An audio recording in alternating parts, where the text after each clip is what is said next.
Welcome back to our channel startuplanes.com. This is a series of interviews that we are conducting with angel investors to inspire other people to join as well. Our today's guest is Anurag Pandey. He specializes in digital wealth management, asset management infrastructure, and helping financial service executives with decision making. So let's get to know more about him through this interview. Good afternoon. For our interview, we have a very special guest. Welcome, sir. Sir, would you like to introduce yourself? Sure. I'm Kanu. I live in Singapore. To give a brief background, I specialize in financial markets infrastructure. I spent close to a decade in investment banking. And then I've been in consulting for a few years now, advising clients on financial markets activities. I specialize when there is a confluence of people, business, and technology, and that's where I work with my clients. Predominantly, I have been looking at investments into blockchain and newer technologies because that's where I feel where we can create a massive difference for the existing business models. We work with different organizations on existing business models, and Web 3.0, blockchain, or the newer technologies like these is something where we feel, or at least I feel, there would be a fundamental shift in how business is done, and that's where the opportunities lie. Thank you, sir. Sir, the first question is, what is your investment philosophy? So, as I mentioned, I look at investments into newer tech, especially blockchain. I am not partial to any particular chain or technology or any part of the ecosystem, as long as it is within the Web 3.0 stack. That's something which I look at. Obviously, I do believe that there are enough players who are prevalent in the payments ecosystem, so that's probably less where I would focus on. But anything where we look at fundamentally changing how business is done today using the new tech stack, that's something which excites me. And from a perspective of horizons, I am obviously a long-term investor. I do angel, so I do realize that the investment horizon is not a short term. We need time to build the business. We need time to build the company, and there would be changes as we move along. So it's not a short-term investment, that short-term flip that I'm looking at. I'm looking at working with the founders to ensure that we have a business that can be sustainable and massive in the long term. So what is the most important investment lesson that you have learned so far? I think the most important lesson that I've learned is to be disciplined. The areas where I've not, or the investments where I've not done well, tend to be the investments where I have been indisciplined and I've moved out of a position when I should not have. But again, not every investment is success, so it's also difficult to time the market. But if you are disciplined in your approach, if you have committed to a horizon, if you have committed to something, then it pays to look through to that and not intervene when you should not be intervening. Yes.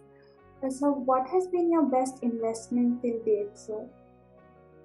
So one of my best investments is actually in the blockchain space, where I am an angel investor in an NFT company.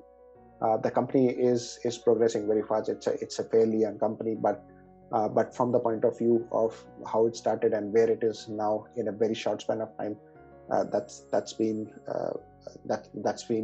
probably the biggest success for me. I am not able to name that company right now. Probably in about a month or so, that name will be public. But I guess that's my. It may not be the biggest investment in terms of size, but in terms of growth and in terms of potential, I guess that's my best investment till date. Sir, can you share any of your investment mistakes that you have made, and what lesson could we learn from it? I think looking too much into evidence of or let me put it differently.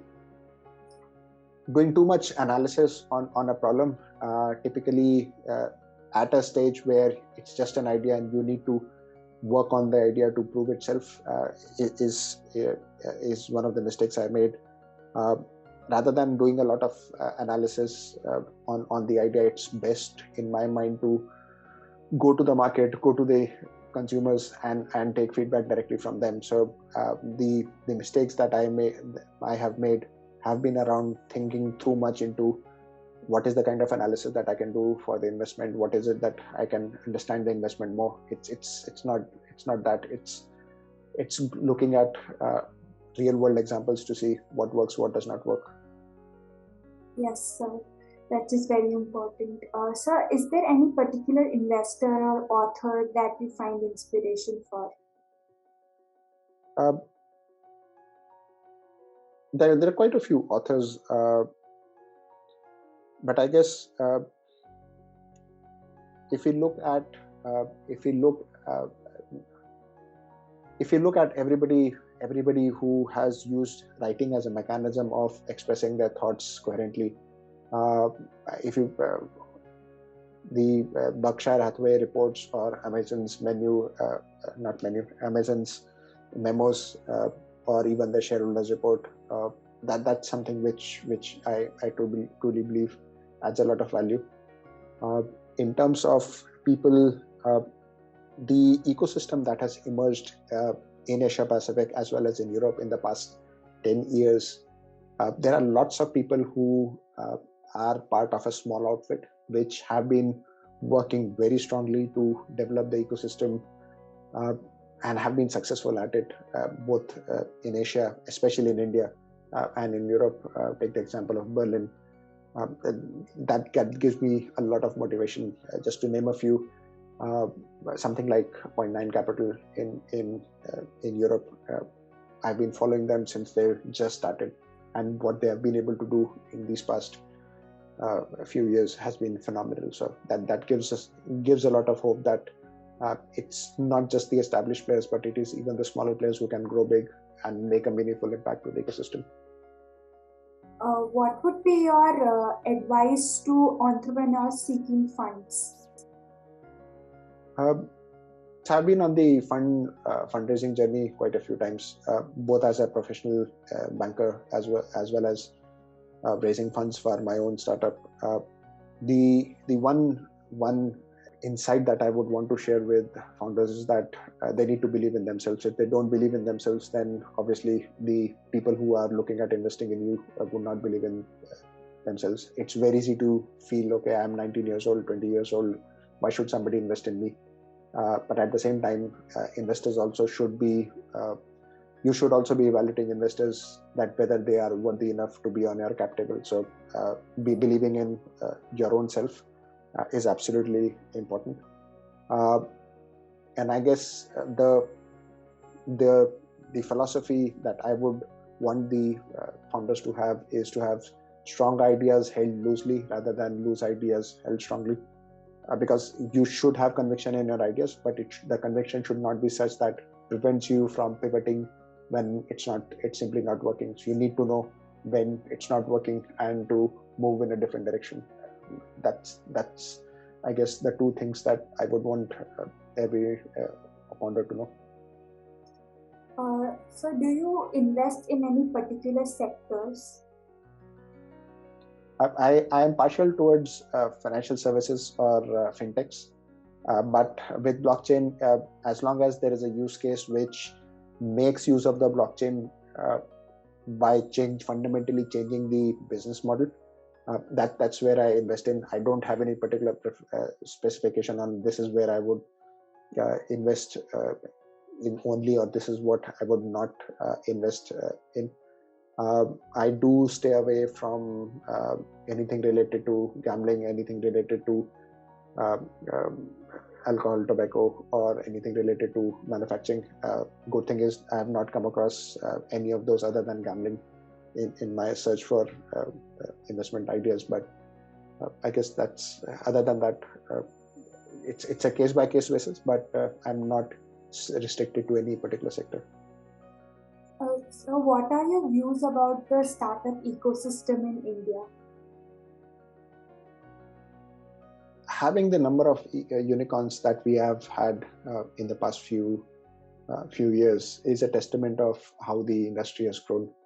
Uh, it clearly shows that there is enough maturity in the ecosystem that we can create organizations or companies that can scale massively, making use of India's market as well as making use of outside markets. But at the same time, it also comes with a bit of a challenge.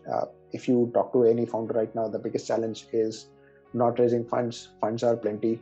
There are plenty of investors around who are willing to commit money at a reasonable valuation. There is, in fact, I would say, a wide variety of investors around. The biggest challenge is access to talent. How do you get the best access to developers? How do you get the best access to good operators? How do you get access to people who can work in a smaller company and make it successful at a reasonable cost? That's, I guess, the biggest challenge. But yeah, that every success comes with its own challenges. So those are the challenges, but I'm reasonably sure that Indian entrepreneurs should be able to respond to those challenges and still make big businesses, and we would have many more unicorns to come in the next few years. Yes, sir. Let's hope so. So, according to you, what is more important, team, idea, or traction? I think team is most important. Idea is something that you start with, but I would be very hard pressed to find somebody being successful on the exact idea they started with. You obviously have to go to the market, understand what the market wants, and then modify your idea accordingly. There has to be conviction in the idea, but as the market evolves, you also have to evolve. So idea is just one part of the equation. The team has to be such that they are able to take that idea and execute it flawlessly. And everything depends on the team. You need to have cohesion. You need to have the right team to be able to make it successful. Ideas a good team can survive without a great idea, but a great idea cannot survive without a good team, or even a reasonable team for that matter. According to you, what is the accurate, suitable time that a startup should start raising funds? So I think it has to be in two aspects. One is when do you start creating relationships, and when do you raise funds. There is no time early enough to start creating relationships. You need to be able to create relationships when you don't need funds. That's when you create relationships. That's when you create bonds with different parts of the ecosystem. And when you actually need funds, that's when you go and get funds. When do you raise funds is a very subjective question. Right now, when the market is flush with cash, people are raising money, and you don't necessarily are in a crunch where you think, okay, will I be able to get something 2 months from now? The cash is going to be there for some time. So it depends on what is the availability of the cash in the ecosystem, what's the investor appetite, and so on and so forth. But the key question is you need to be able to plan your expenses ahead. You need to have some buffer. Everything that you think takes time. If you think about it, if anything goes wrong, you should be able to plan for that eventuality. So keep a buffer. If say it could be 4 months, 6 months, 12 months, depending upon which part of the journey that you are in. But as long as you keep a buffer, you should be comfortable. So, what is the value addition that a founder would get with your investment? So one thing which that's a very good question, and as I mentioned, every investor should be able to prove their worth on the cap table. It's not just the money. Money is plenty. How is it that you're able to help the investor, help the entrepreneur be successful? That's where every investor counts. And the way I am able to help investors is through my network and also through my expertise in the area that I am involved in. I have seen how large organizations work. I have seen how large organizations create partnerships. and I know what process they need in order to create those partnerships. That's what they're looking for. That's definitely something which I provide.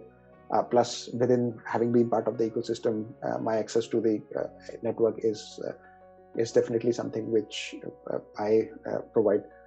To give an example, one of the companies that I invested in, we got a very similar, or I got a very similar company to evaluate in the same space. So it was a bit tricky, but at the same time, I realized that both are operating in slightly different areas. And by making a connection, I could see that both companies can benefit from each other's infrastructure and make it successful. So that's, I guess, how I add a lot of value. Having been in the leadership position and grown teams, that's also something which I advise the founders on, how to build teams, how to make successful teams, and how to create a good culture. Culture obviously is a big part of any startup journey or any startup success. So how to create a good culture is also something which I help the founders with. So would you like to share any of your recent investments and the reason why you chose to invest there? I don't want to take names. There, as I said, there are a couple of names which are in the public space, which should come in, because I do believe in having providing value without associating any of my agenda onto it. It's the investment company's success that gives me success, rather than having my name associated with that company. I differ a bit from a lot of investors in that area, but my network knows me, and my network knows the work that I bring. So rather than publicize myself, I would rather publicize the companies that I invest in. So is there anyone you would like to thank for supporting you in the investments that you've done till now? Definitely. The people that I've started companies with, everybody is successful now. Obviously, it's been some time since we've been together, but at the same time, we have been together, and I credit a lot of my success in this space to them. I started the company with Sadik and Ankit, and I guess what I have been able to learn from them is quite crucial to how I think, how I am able to help people, how I am able to leverage my network into making or helping the companies that I invest in. I guess those are the two people that definitely I would call out for supporting me in the journey. So for the next few questions, I would request you to answer in one sentence. What are the first three things that you look for in a pitch deck? It's the team. It's the depth of the thinking behind the idea and the conviction that the team shows on the idea. How would you define a startup? A startup is a unit, a high-performing unit that is taking a problem and creating an innovative solution that differentiates it from everybody else around. What are the attributes of an entrepreneur? Unending optimism, grit, and ability to keep your head level when everything else is falling apart. And so lastly, would you like to share a quote that inspires you? This is a quote from the movie Forrest Gump. The movie starts with that quote: "Life is like a box of chocolate. You never know what you're going to get." I think that's very much true with life as well as a startup. When you go into a journey, you have no idea what is coming your way. It could be massive success, or it may not be so. And you have to deal with whatever comes your way. I guess that's true in life. That's true in startup, and I guess to me that's something which reflects who we are and what we do. So with this, I would like to conclude the interview. Thank you so much for providing your valuable inputs. I hope this inspires more investors to join Angel Networks. Thank you. Thanks.